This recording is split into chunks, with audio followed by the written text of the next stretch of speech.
Chapter number 2 बेटा हमें start करना है। और चैप्टर नंबर 2 जो है इसका नाम है support and movement. Chapter number 2 है हमारा। आज से हम चैप्टर नंबर 2 पे चलेंगे।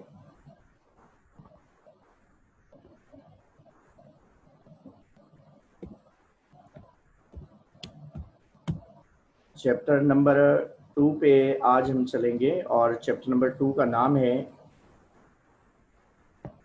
Chapter number 2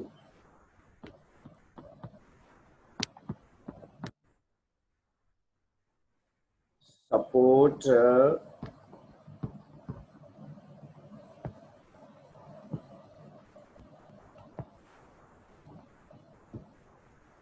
support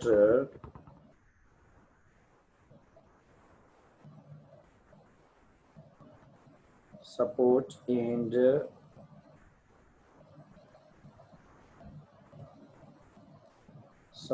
and movement.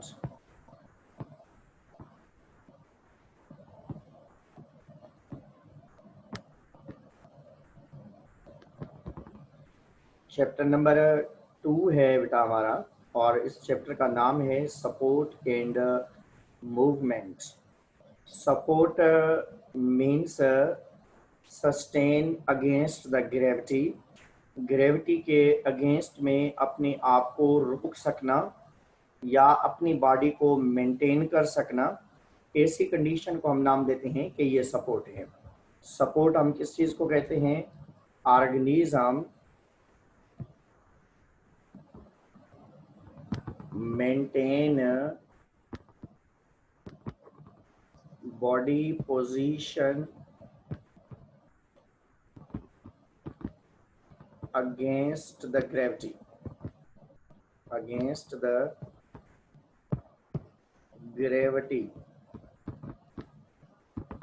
जानदार अपनी बॉडी पोजीशन को मेंटेन कर सके। अब आवाज आ रही है? उमेमा, सोहेल को इशू हो रहा है? बेटा सबको इशू हो रहा है या इसको सिर्फ इशू हो रहा है? आवाज तो आ रही है सबको। आर यू गेट लिसनिंग मी?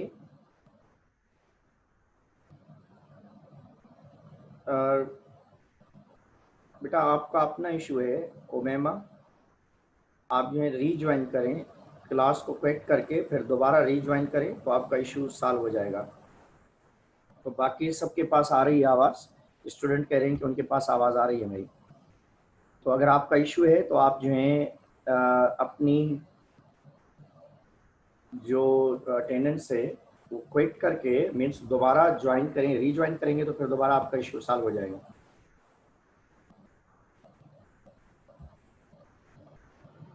तो हम आ रहे हैं बेटा, आगे आ रहे हैं। Support organism maintain body position against the gravity. जानदार ग्रेविटी के अगेंस्ट में अपनी बॉडी पोजीशन को मेंटेन करे, अपनी मेंटेनेंस करे, तो ऐसी कंडीशन को हम नाम देते हैं कि ये सपोर्ट है। और सपोर्ट ज़्यादातर हमें किसकी वजह से होती है? स्केलेटन की वजह से होती है, अंदरूनी फ्रेम की वजह से होती है। अंदरूनी बॉडी जो पोजीशन होती है वो मेंटेन करने की वजह से होती है।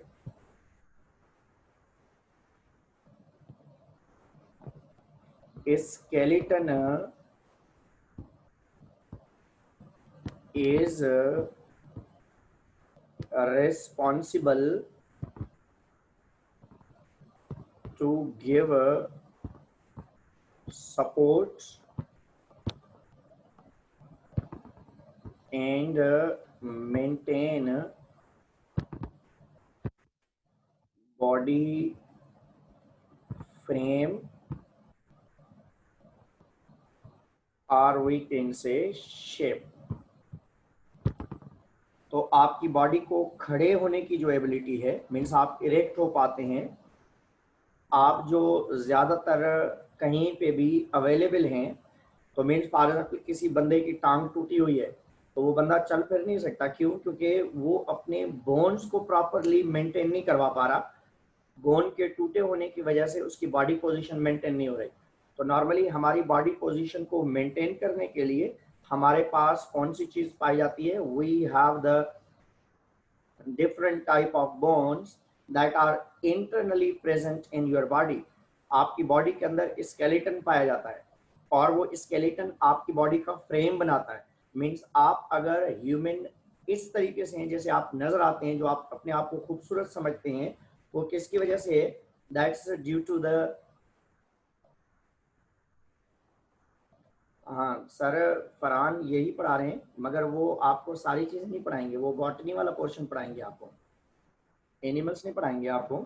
सर फरहान अगर आपको पढ़ा रहे हैं तो वो बॉटनी वाला चैप्टर पढ़ाएंगे आपको, जोलॉजी नहीं पढ़ाएंगे।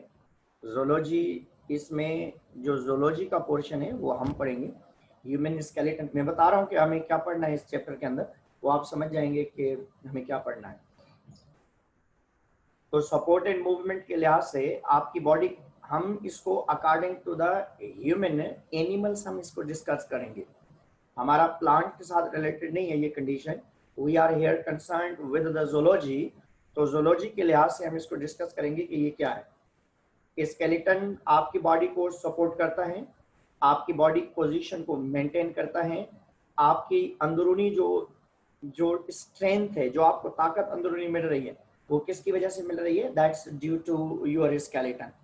और हमारे पास स्केलेटन बनाने के लिए या स्केलेटन के लिए जानदार जो एनिमल्स हैं, एनिमल्स के अंदर 3 टाइप के स्केलेटन पाए जाते हैं। ये एनिमल्स टाइप्स ऑफ स्केलेटन अगर आप देखें,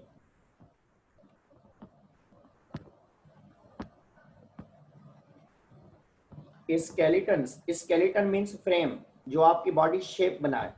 आप अगर इस तरीके से खूबसूरत हैं तो आपकी बॉडी शेप का जो है मेंटेनेंस है। तो मीन्स डॉग है, कैट है, एलिफेंट, मंकी, डोंकी, इनको हम किस बेस पे आइडेंटिफाई करते हैं? On the basis of skeleton. फिर खूबसूरती फिर जो है हमारे फ्लैश के ऊपर होती है कि मसल्स कैसे लगे हुए हैं, शेप कैसी है, वो अलग बात है। पहला टाइप है बेटा hydrostatic skeleton. One is the hydrostatic skeleton. Number 2 is the exoskeleton. Or number 3 that is the endoskeleton.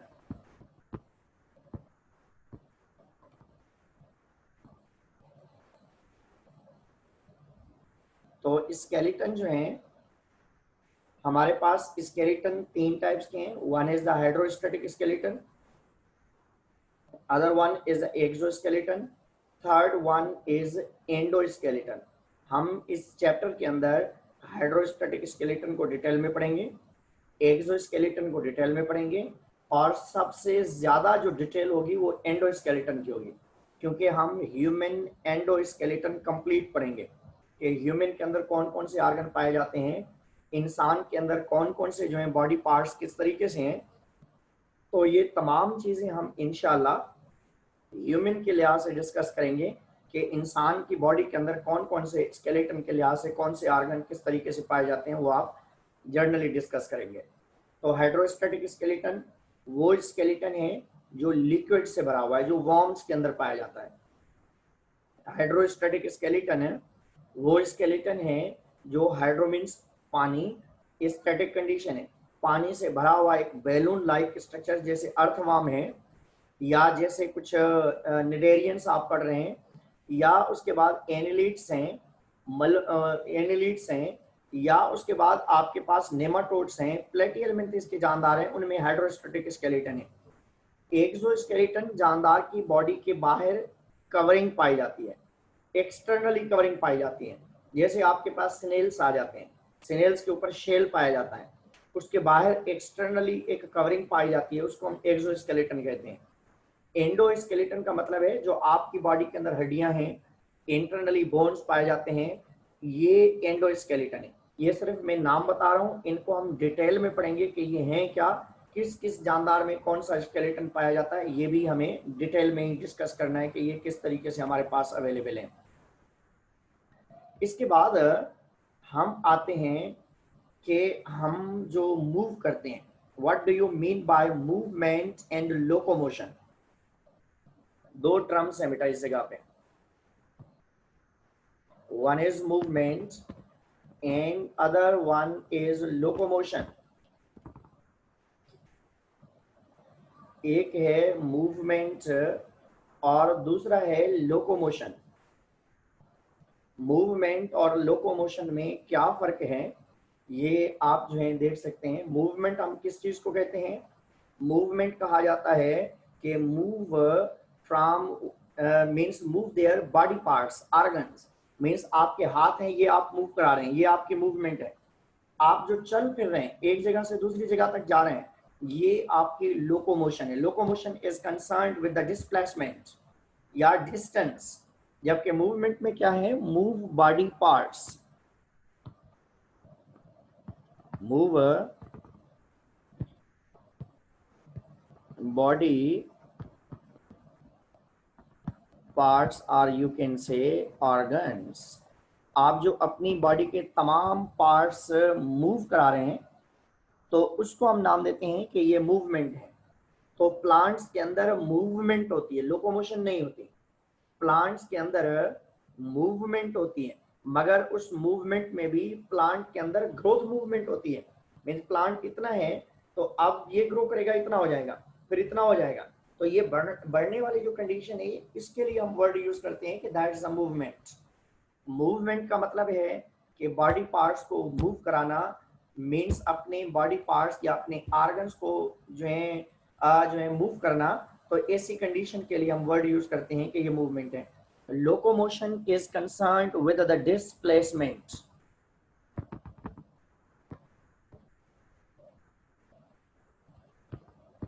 or we can say travel distance.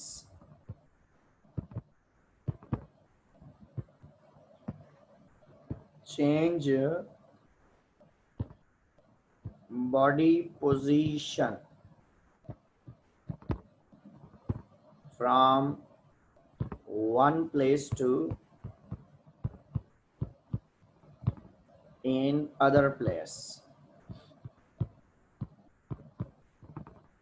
एक जगह से दूसरी जगह तक जाना।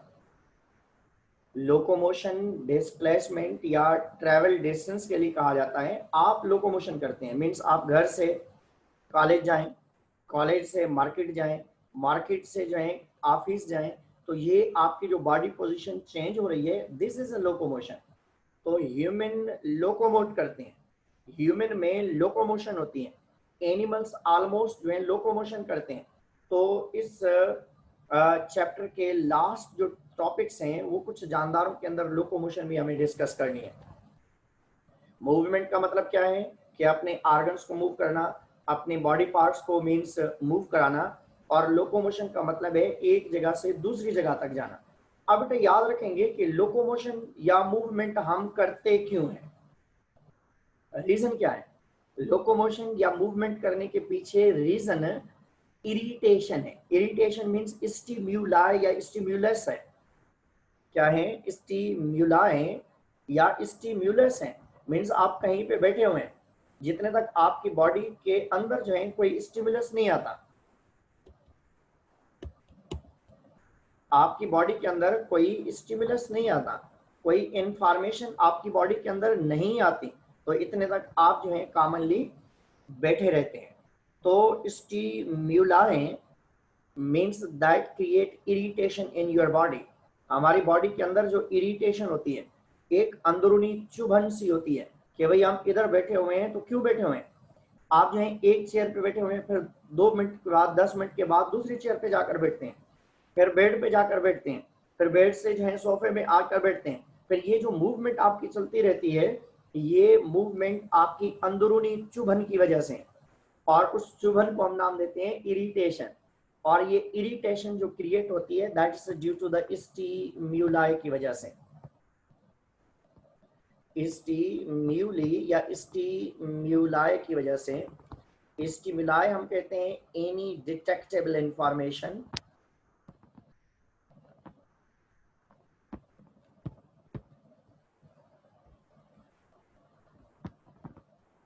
or we can say information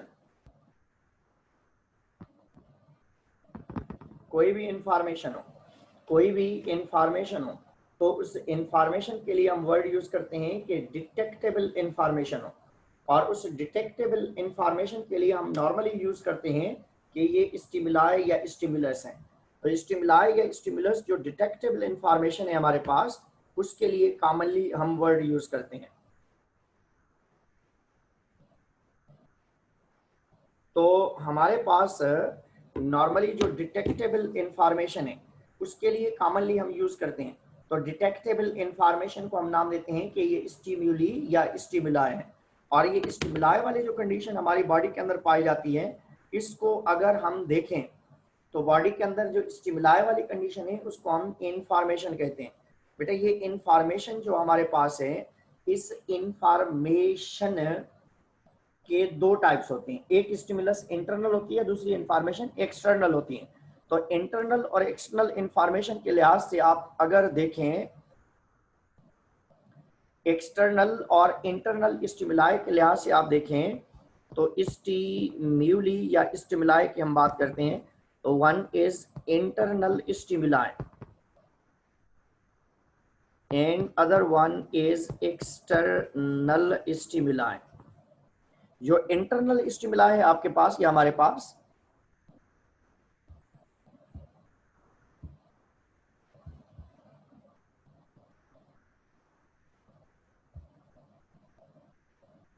तो ये जो एक्सटर्नल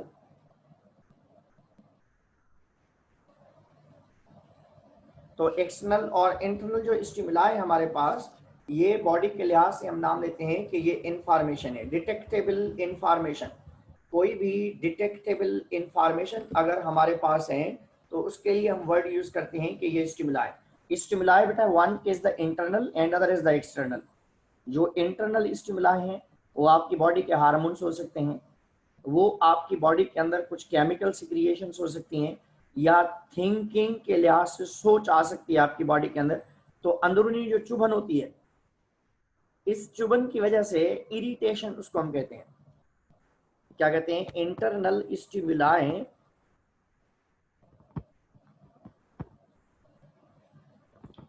इंटरनली इरिटेशन होती है।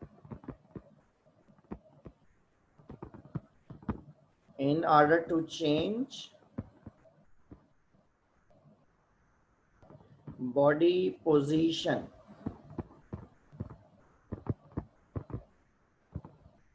तो इंटरनल स्टिमुलाई की वजह से इंटरनल इरिटेशन होती है, अंदरूनी इरिटेशन होती है, और उस इरिटेशन की वजह से हम बॉडी पोजीशन को चेंज करते रहते हैं। तो ये इंटरनल स्टिमुलाई होती है, जो आपकी सोच हो सकती है, आपकी बॉडी के अंदर हार्मोन्स हो सकते हैं, या कुछ केमिकल्स हो सकते हैं जो इंटरनली हमें सपोर्ट कर रहे होते हैं।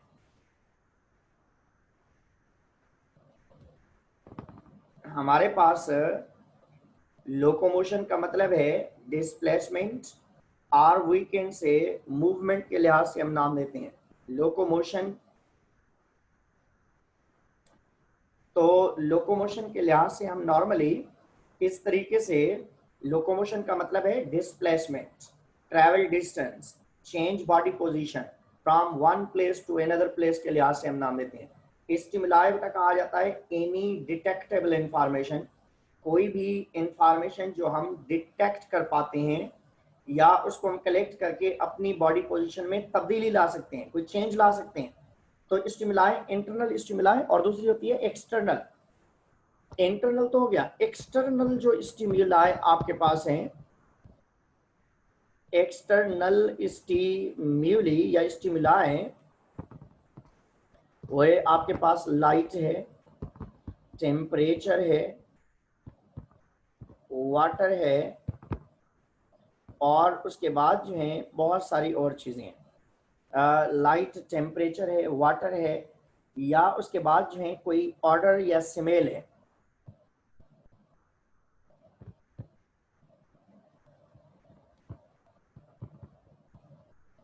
साउंड भी है।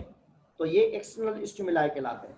एक्सटर्नल स्टिमुलाई का मतलब है कि बैरूनी जो इंफॉर्मेशन है, एक्सटर्नली आपकी बॉडी के ऊपर जो चीज वर्क कर रही है, एक्सटर्नल स्टिमुलाई मीन्स लाइट है, टेम्परेचर है, वाटर है, ऑर्डर है, स्मेल है, ये तमाम चीजें जो एक्सटर्नली हमारी बॉडी के ऊपर इफेक्ट कर रही हैं। मीन्स कहीं पे धूप है तो आप शेडी प्लेस पे जाके या छांव में जाकर आप बैठते हैं या साए में जाकर बैठते हैं, आप जैसे कहते हैं। लाइट है तो फॉर एग्जाम्पल कहीं पे आपको तेज धूप लग रही है तो आप साए में जाकर बैठते हैं, या कहीं पे अंधेरा है तो आप रोशनी में जाकर बैठते हैं, या पानी की तरफ या पानी से दूर जाते हैं आप, या कहीं पे आप बैठे हुए हैं फॉर एग्जाम्पल वहां पे कोई डस्टबिन रखा हुआ है तो आपको उस डस्टबिन से स्मेल आ रही है, गंदी बदबू आ रही है, तो आप हट के कहीं खड़े हो सकते हैं, आप कहेंगे बैठने से बेहतर है खड़ा हो जाए बंदा। तो ये तमाम चीजें जो होती हैं इनके लिए हम वर्ड यूज करते हैं कि ये एक्सटर्नल स्टिमुलाई हैं जो हमें मजबूर करती हैं कि आप अपनी बॉडी पोजीशन को चेंज करें, एक जगह से दूसरी जगह तक जाएं, और ये एक्सटर्नली आपकी बॉडी के ऊपर इफेक्ट कर रही होती हैं। तो लाइट है, टेम्परेचर है, वाटर है, ऑर्डर या स्मेल है, या आवाज है, कहीं पे तेज आवाज आ रही है, आप हटकर दूसरी जगह पे जाकर बैठते हैं। क्यों जाकर बैठते हैं? क्योंकि आपको पता है कि इधर आवाज जो है तेज है, आपको मजा नहीं आ रहा। तो ये चीजें जो हैं that's concerned with the stimuli या इंफॉर्मेशन के साथ रिलेटेड है। अब हम आते हैं बेटा, ये जो मूवमेंट होती है या लोकोमोशन होती है उसके पीछे हाथ किसका है? लोकोमोशन या movement is totally concerned with the muscles, muscles के साथ कंसर्न है।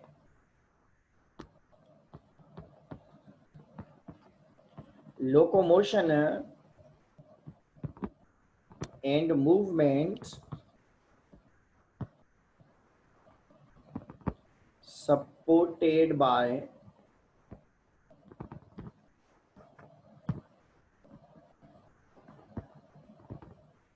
Locomotion supported by muscles.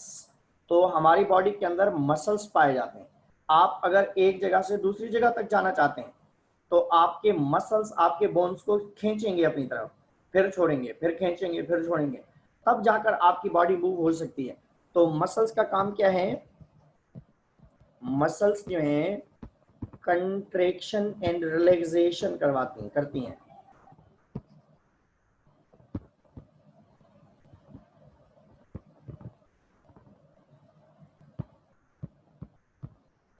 अब मसल्स के कंट्रैक्ट या रिलैक्स होने से हमारा क्या बेटा? मसल्स के कंट्रैक्ट और रिलैक्स होने से क्या होता है कि जो बोन्स है उस पर खिंचाव क्रिएट होता है। तो इस वजह से हम कहते हैं कि muscles can pull the bones.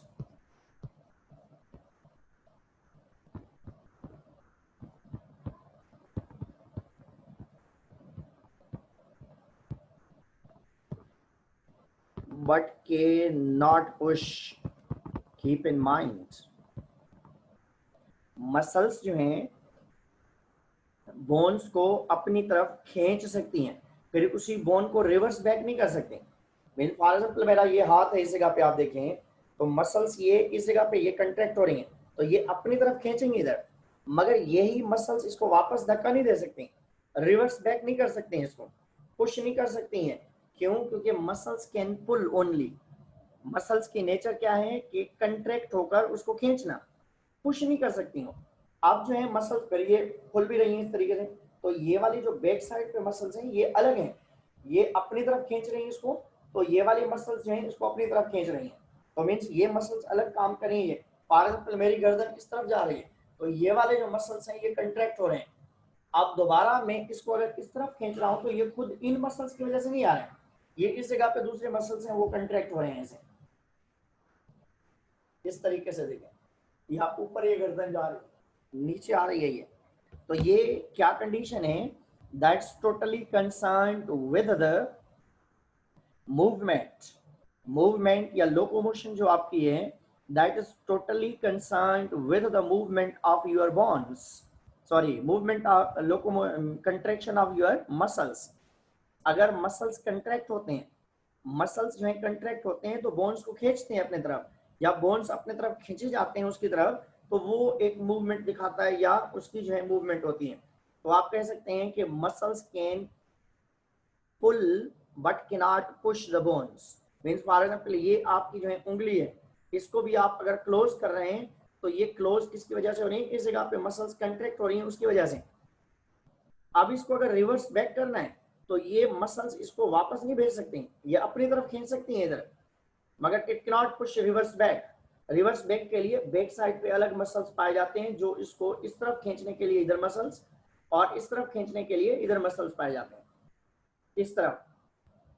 दोबारा सुन लें कि muscles can pull but can not push. Muscle किसी भी बोन को अगर खींचें तो अपनी तरफ खींच सकती हैं, मगर उसी बोन को वापस धक्का नहीं दे सकती। तो इस वजह से हम कहते हैं कि मसल्स जब कंट्रैक्ट होती हैं तो उनकी साइज कम होती है और उसकी वजह से बोन के ऊपर खिंचाव क्रिएट होता है। Muscles contraction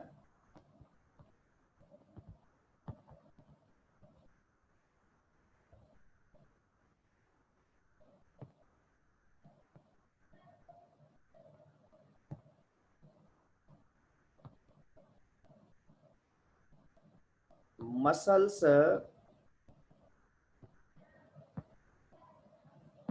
contraction create pull,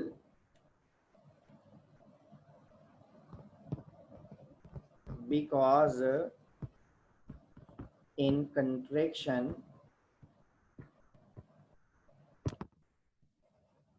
muscles decrease in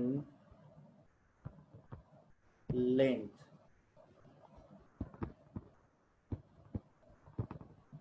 muscles क्या होती हैं कि जब कंट्रैक्शन होती है तो उसमें मसल्स दब जाती हैं, अंदर छोटी हो जाती हैं, तो इसकी वजह से खिंचाव क्रिएट होता है।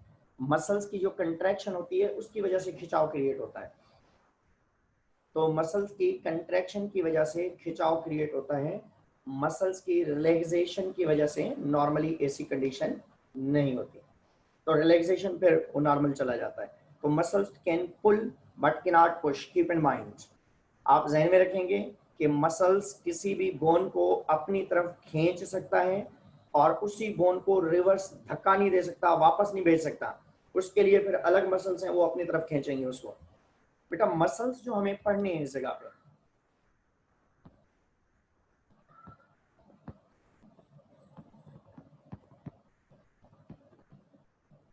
मसल्स के जो टाइप्स हमें पढ़ने हैं इस जगह पे, मसल्स के जो टाइप्स हैं हमारे पास कितने हैं? 3 टाइप्स हैं और तीनों हमें डिटेल में पढ़ने हैं, मगर इस जगह पे तो मैं इंट्रोडक्शन दे रहा हूँ इसका। मसल्स के 3 टाइप्स हैं। One is the skeletal muscles,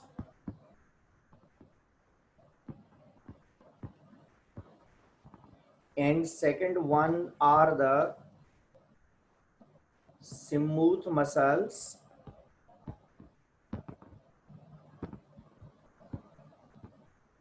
and third one are the cardiac muscles।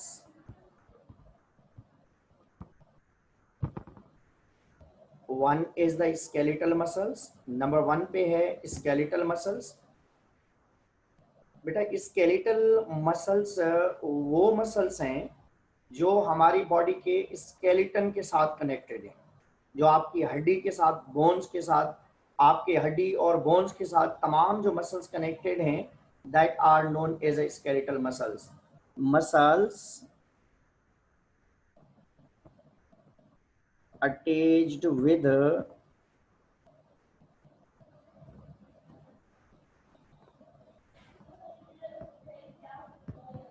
attached with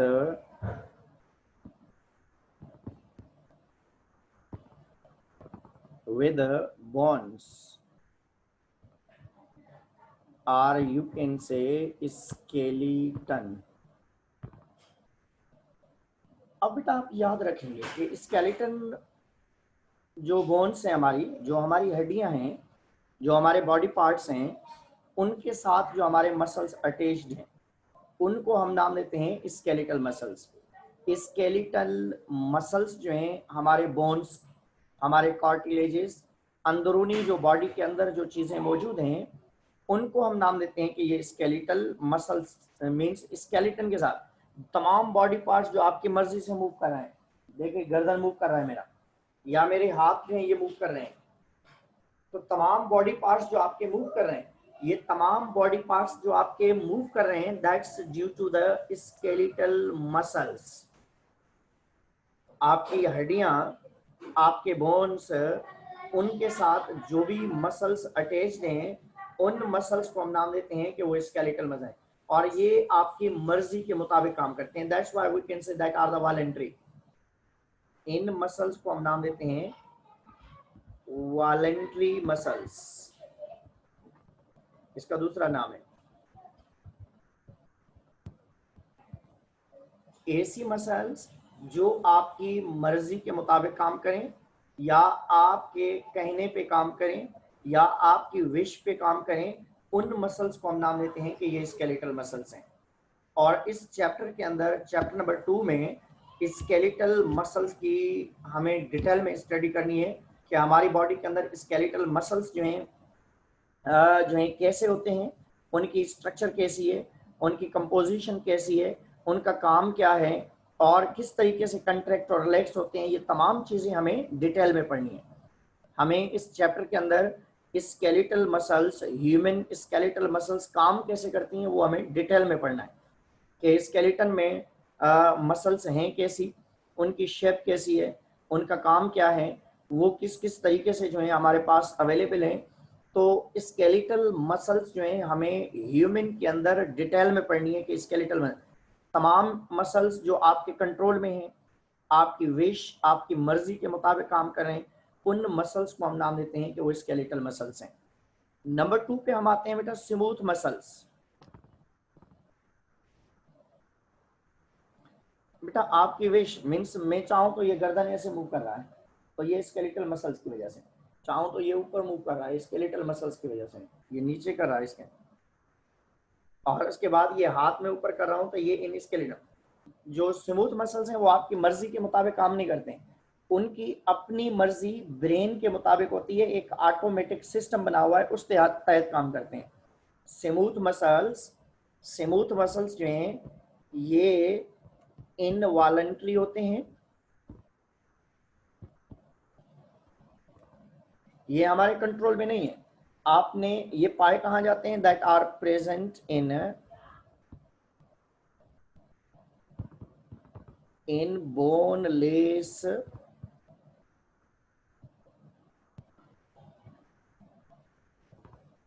हमारे तमाम जो बोनलेस ऑर्गन्स हैं, मीन्स आपका डाइजेस्टिव सिस्टम है, आपकी ब्लड वेजल्स हैं, आपका सर्कुलेटरी सिस्टम है, इन तमाम चीज़ों के अंदर कौन सी चीज़ पाई जाती है, स्मूथ मसल्स पाए जाते हैं, एक्सेप्ट हार्ट। हार्ट को छोड़कर हार्ट के अंदर कौन सी चीज़ें पाई जाती हैं, दीज आर आल्सो इनवॉलंटरी, ये भी इनवॉलंटरी हैं, ये that are not in your control. Involuntary हैं ये भी, मगर इसमें कुछ चीजें चेंज हैं। Present in heart. तो स्केलेटल मसल्स बेटा वो मसल्स हैं जो हमारे स्केलेटन में हमारे तमाम वो पार्ट जो आपकी मर्जी के मुताबिक काम कर रहे हैं, उन तमाम पार्ट्स के अंदर जो चीज वर्क कर रही है हमारे पास, वो स्केलेटल मसल्स हैं। और स्मूथ मसल्स हमारे डाइजेस्टिव सिस्टम में, हमारे सर्कुलेटरी सिस्टम में, एक्सेप्ट हार्ट, तमाम जो बोनलेस ऑर्गन्स हैं। आपने खाना खाया, आपको पता ही नहीं कि किस तरीके से वो मूव कर रहा है, आप जो है किस तरीके से रेस्पायर कर रहे हैं, आप बॉडी के अंदर किस तरीके से चीजें जो है मूव करा रहे हैं। तो ये तमाम चीजें जो बॉडी के अंदर इनवॉलंटरी हैं, अपने आप काम कर रही हैं, उसको हम किसकी मदद से कंट्रोल कर रहे हैं, स्मूथ मसल्स की वजह से। Cardiac muscles only and only present in your दिल पाकिस्तान। आपके हार्ट के अंदर पाए जाते हैं, दिल के अंदर पाए जाते हैं, और स्केलेटल मसल्स आपके बोन्स के साथ, स्मूथ मसल्स तमाम बोनलेस ऑर्गन्स के अंदर एक्सेप्ट हार्ट, और हार्ट के अंदर जो है कार्डियक मसल्स पाए जाते हैं। अब अगर आपको कोई क्वेश्चन है तो आप पूछ लें, कोई भी आपको क्वेश्चन है